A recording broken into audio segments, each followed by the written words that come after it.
नमस्कार। आज हम बात कर लेते हैं भारत में नए संसद भवन की। देखिए, भारत को एक नया संसद भवन मिला है। आज़ादी के बाद से हम जिस संसद भवन में बैठ रहे थे, हमारे देश के सांसद जहां बैठ रहे थे, वो अब 100 साल पुराना हो चुका था। तो नए संसद भवन की दरकार महसूस हो रही थी और नया संसद भवन देश को मिल रहा है। विवाद नए संसद भवन में राष्ट्रपति महोदय को नहीं बुलाने का है और दूसरा प्रश्न उस भवन में सेंगोल की स्थापना का है। इस दो मुद्दों पर बात करना जरूरी है और इस दोनों मुद्दों को समझना जरूरी है। पहली बात तो राष्ट्रपति महोदया को उद्घाटन के लिए नहीं बुलाना किसी भी सूरत में किसी भी तरीके से जायज नहीं ठहराया जा सकता। यह एक अनुचित कदम है।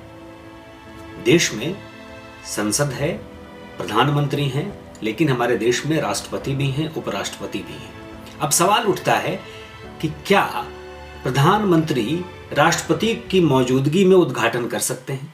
वो प्रोटोकॉल क्या कहता है? हमें लगता है कि उसमें बहुत ज़्यादा उन चीज़ों को देखने की ज़रूरत नहीं है कि कौन व्यक्ति फीता काट रहा है।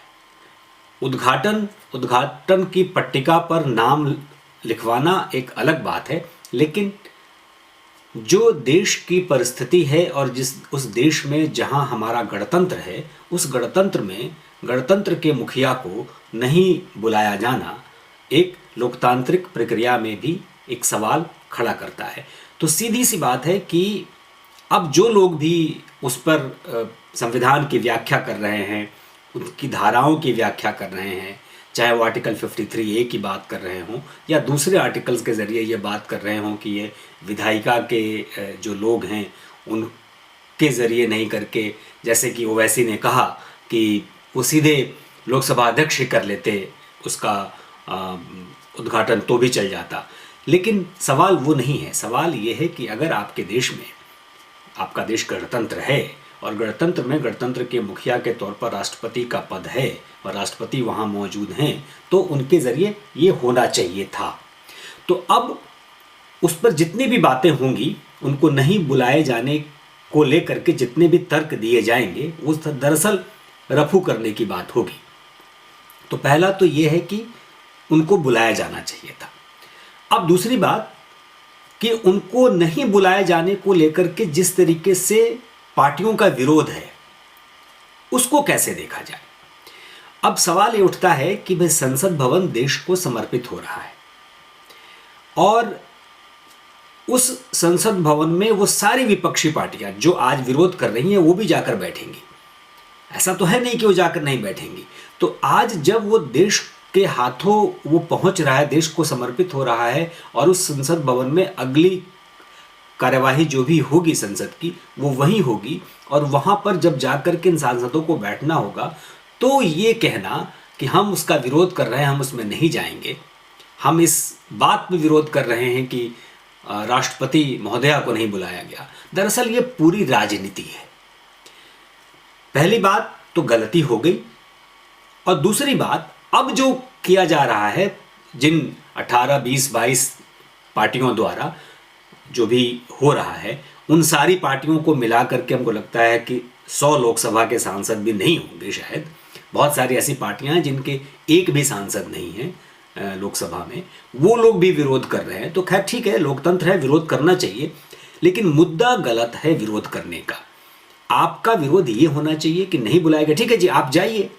आप तो सुप्रीम अदालत तक भी लोग पहुंच गए, अदालत ने फटकार लगाकर भगा दिया।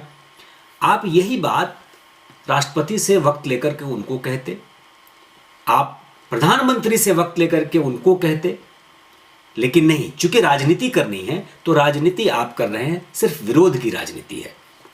और विरोध तब है अगर आप, मैं फिर कह रहा हूं कि अगर आप उस सदन में नहीं बैठेंगे तब तो बात है। अब प्रश्न ये उठता है कि उस सदन की जरूरत क्या थी? जो संसद भवन नया बना है उसकी जरूरत थी क्या? तो इसको समझना जरा जरूरी है। संविधान की अगर हम ठीक से व्याख्या करें और हम समझें तो आप समझिए कि कई सालों से, पिछले करीब एक दशक से आप कहें तो अंदर अंदर ये चर्चा हो रही है कि अब नए परिसीमन की ज़रूरत है हिंदुस्तान को, और भारत में एक नया परिसीमन होगा तो कुछ सांसद बढ़ेंगे। मोटे तौर पर नियम कायदे कानून ये कहते हैं कि 10 लाख मतदाताओं पर एक सांसद होना चाहिए। उस लिहाज से देखें तो हमारी स्थिति बहुत कम है, यानी सांसद जो 543 सांसद आज की तारीख में हैं वो कम है। तो वो बढ़ेंगे तो पहले ही जहां जो संसद भवन है वहां भी दिक्कत होती है, तो जब बढ़ेंगे तो क्या होगा। तो नए संसद भवन की ज़रूरत तो महसूस हो रही थी, और ये भी तय है कि आप देखिए जो मौजूदा पुराना संसद भवन है उसमें चाहे बिजली हो, चाहे वो सीवर हो, सीसीटीवी हो, इन सबको इंस्टॉल करने में बहुत सारी समस्याएं आईं और वो पूरी तरीके से बिल्डिंग के हिसाब से अडॉप्ट नहीं हो पाई। तो वो समस्या तो है। अगर मैं पुरानी बात करूं तो पहले से भी वहां पर परेशानियां होती रही हैं। जिन दिनों मैं पार्लियामेंट की रिपोर्टिंग करता था और जब हमने वहाँ चीज़ों को देखा है, समझा है, तो वो मुश्किलें तब भी होती थी। तो नए संसद भवन की ज़रूरत तो महसूस की जा रही थी, और वो नया संसद भवन बनाया जाना कोई भी गलत काम नहीं है।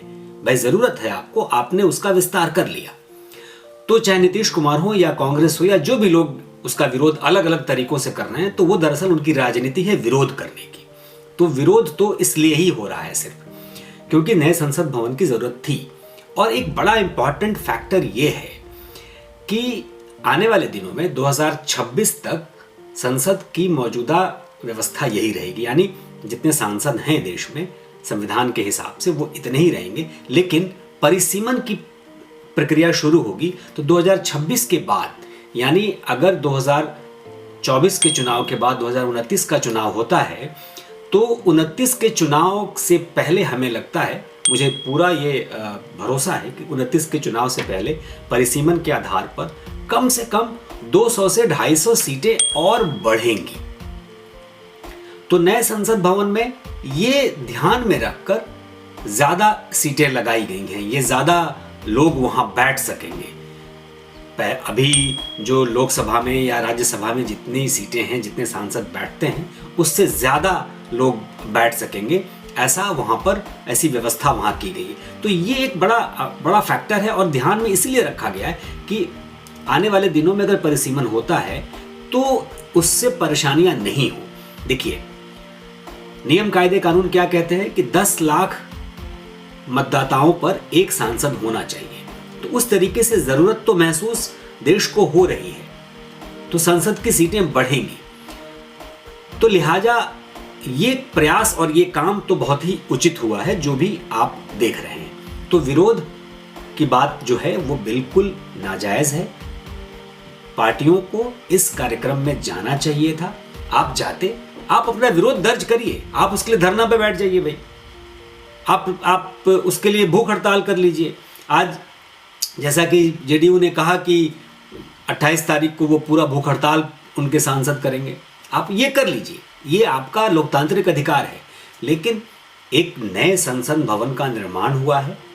देश की आज़ादी के 75 साल बाद भारत एक नए संसद भवन बना करके वो देश को समर्पित कर रहा है। इसको तो स्वीकार करना चाहिए और उसमें आपको हिस्सेदार होना चाहिए। तो पहली बात कि राष्ट्रपति महोदय को नहीं बुलाकर भारतीय जनता पार्टी और उसकी सरकार ने गलती की, और दूसरी बात विपक्ष की गलती यह है कि विरोध आंख मूंदकर बिना किसी मुद्दे के कर रहे हैं।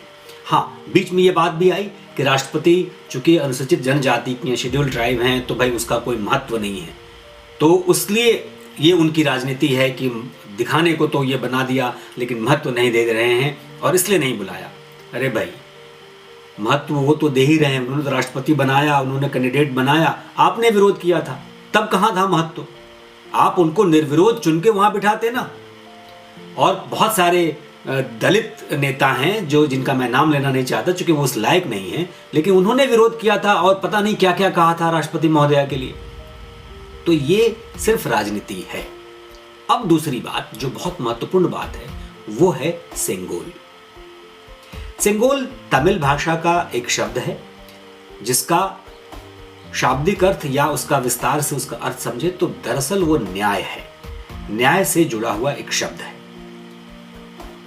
अब वो सेंगोल एक राजदंड है जिसके ऊपर नंदी बने हुए हैं और वो सेंगोल की स्थापना वहां पर लोकसभा अध्यक्ष की कुर्सी के बगल में किया जाना है। अब इसको लेकर के पूरा विवाद हो रहा है कि क्या राजदंड की जरूरत है। भाई हमारा तो अशोक चक्र, अशोक स्तंभ, हमारा तो वही सिंबल है, उसी सिंबल पे हम अपने पूरे देश की बात करते हैं। हमारा तो वही सबसे मुख्य चिन्ह है। जाहिर सी बात है कि इस संसद भवन के ऊपर भी वही अशोक स्तंभ का वही 3 सिंहों वाला चेहरा विराजमान है, तो वहां कोई कॉम्प्रोमाइज नहीं है। अब सवाल ये उठता है कि उस राजदंड को वहां स्थापित करने की प्रक्रिया क्यों की जा रही है और ये बात क्यों कही जा रही है। देखिए, हिंदुस्तान विविधताओं का देश है।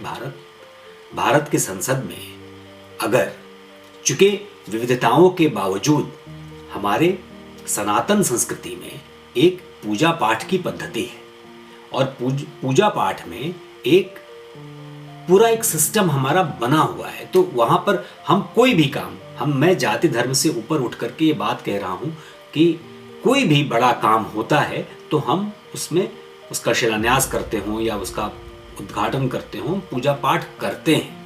तो सदन में या संसद में ये हो रहा है तो ये कोई गलत बात नहीं है। और हिंदुस्तान में पूजा पाठ नहीं होगा तो कहां पे होगा भाई? आप सीरिया में जाके थोड़ी करेंगे। तो ये बात तो आपको समझनी होगी। लेकिन इस बात के साथ जो दूसरी बात है कि जो ये कहा जा रहा है कि राजदंड जो ये सिंबल है, ये सत्ता हस्तांतरण के तौर पर नेहरू को दिया गया था, ये बिल्कुल इतिहास को गलत तरीके से पेश करने की कवायद है। भाई आप सिंबल की स्थापना कर दीजिए, बहुत अच्छी बात है, हमारा एक दंड है। और मैं आपको कुछ तस्वीरें आप देखें। ये जो तस्वीर आप देख रहे हैं ये दरअसल बहुत पुरानी मूर्ति है, उसकी तस्वीर है। ये मंदिर है कर्नाटक में, विरूपाक्ष मंदिर, नटराज की मूर्ति है और इसको माना जा रहा है कि 740 ईस्वी के आसपास का ये मंदिर निर्माण है। इसमें आप देखेंगे कि शिव के बगल में ये एक धर्मदंड दिखाई दे रहा है, ये सिंबल दिखाई दे रहा है। सिंगोल का इतिहास वैसे भी बहुत पुराना है। पहली बार सिंगोल का जिक्र अगर आप देखें तो आता है तब जब मौर्य का शासन था और चंद्रगुप्त मौर्य की बात जब करते हैं तो गुप्त साम्राज्य में ये उसका इस्तेमाल है, चोल साम्राज्य में उसका इस्तेमाल है। दरअसल आप समझिए, सिंगोल को इस तरीके से देखिए कि जो भी जिसको कहा जा रहा है कि राजदंड के प्रतीक के तौर पर, दरअसल ये आपको समझना होगा कि राजदंड और धर्मदंड ये 2 अलग अलग तरीके के सत्ता के हस्तांतरण के प्रतीक माने जाते रहे हैं। अगर हम अपने इतिहास को देखें तो राजदंड वो जो सत्ता के तौर पर एक राजा दूसरे राजा को दे रहा है या सत्ता परिवर्तन हो रहा है तो दिया जा रहा है। धर्मदंड जो राज पुरोहितों के द्वारा या पुरोहितों के द्वारा सत्ता के नए उत्तराधिकारी को दिया जा रहा है। तो जाहिर सी बात है कि जब ये बात उठ रही है सिंगोल की, तो सत्ता परिवर्तन की बात या हस्तांतरण की बात कही जा रही है, लेकिन इस बात को भी कहा जा रहा है कि अंग्रेजों से ये नहीं आया, बल्कि अंग्रेजों ने तो नहीं दिया, ये मठ के पुजारियों ने, महंत ने, मठ के पुजारियों ने, पुरोहितों ने नेहरू को उस वक्त सौंपा। एक छोटा सा कार्यक्रम किया गया, उसको सौंपने के पहले वो चला गया, वो दिया गया वायसराय को, उनसे वापस लिया गया और फिर उन्हीं पुजारी ने आकर के प्रधानमंत्री नेहरू को सौंपा। तो दरअसल क्या है कि राजदंड जब दिया जाता है, इसको बहुत स्पष्ट शब्दों में आप समझिए, अगर हम इतिहास में समझें इसको, तो राजदंड मतलब ये एक ऐसा अधिकार जिसके तहत आप किसी को भी कोई भी दंड देने के आप भागी हैं, मतलब उसके आप क्या कहते हैं, उसके लिए आप पावर आपको दिया जा रहा है, आप पावरफुल व्यक्ति हैं। आपको ये अधिकार मिल रहा है कि आप अपने शासन में किसी को भी कोई दंड दे सकते हैं। ठीक है। धर्मदंड मतलब कि आप भी इस धर्मदंड के अंदर हैं, आप दूसरों को दे सकते हैं लेकिन धर्म के अंदर आप भी आते हैं। तो ये धर्मदंड का दिया जाना ये एक तरीके से ये बताता है, ये तय होता है। राजदंड आपको अधिकार देता है, धर्मदंड आपको उस अधिकार के साथ साथ उसके अंदर लाता है। तो कहीं भी ये नहीं कहा जा रहा कि सत्ता का हस्तांतरण राजदंड के तौर पर है। अगर ये कहा जा रहा है तो बहुत ही गलत है। धर्मदंड तो धर्मदंड है, भाई आप सत्ता के शीर्ष पर बैठे हो लेकिन आपको तो धार्मिक परिस्थितियों के हिसाब से ही काम करना है। अब प्रश्न दूसरा ये भी उठता है कि धर्म का मतलब ये नहीं है हिंदू धर्म या सनातन धर्म। आप उसकी व्याख्या उस तरीके से कर सकते हैं कि एक प्रतीक है और प्रतीक के अंतर्गत जितने भी दूसरे धर्मों के भी लोग हैं सबके अपने अपने प्रतीक होंगे। सनातन में अगर ये प्रतीक अपनाया गया है तो उसका इस्तेमाल किया जा रहा है तो कहीं गलत नहीं है। लेकिन इतिहास में कहीं कोई साक्ष्य अभी तक नहीं मिलता है जो ये कहे कि सत्ता हस्तांतरण के प्रतीक के तौर पर सेंगोल का इस्तेमाल हुआ है। सेंगोल हमारी परंपरा की चीज़ है, उसको स्थापित किया जाना कोई गलत बात नहीं है। और जितना विरोध होगा इसका उतना वो इतिहास में उस तरीके से स्थापित होता जाएगा। तो दरअसल जो भी नई चीज़ें होती हैं उसमें अगर आप इसका विरोध नहीं करते सेंगोल का तो बात आती और चली जाती, लेकिन पूरा महकमा जो विरोधियों का है अब वो अलग अलग बातें करेगा और इसका इतना विरोध करेगा कि ये इस तरीके से स्थापित होने लगेगा कि इतिहास के साथ 75 साल पहले बहुत छेड़छाड़ की गई थी जिसके आधार नहीं मिलते हैं। हम फिर मिलेंगे, फिर बात करेंगे। अगर कोई कंफ्यूजन रह गया हो तो उस पर भी चर्चा करेंगे। सेंगोल पर एक दिन मैं अलग से विस्तार से बात करूंगा। फिलहाल नमस्कार।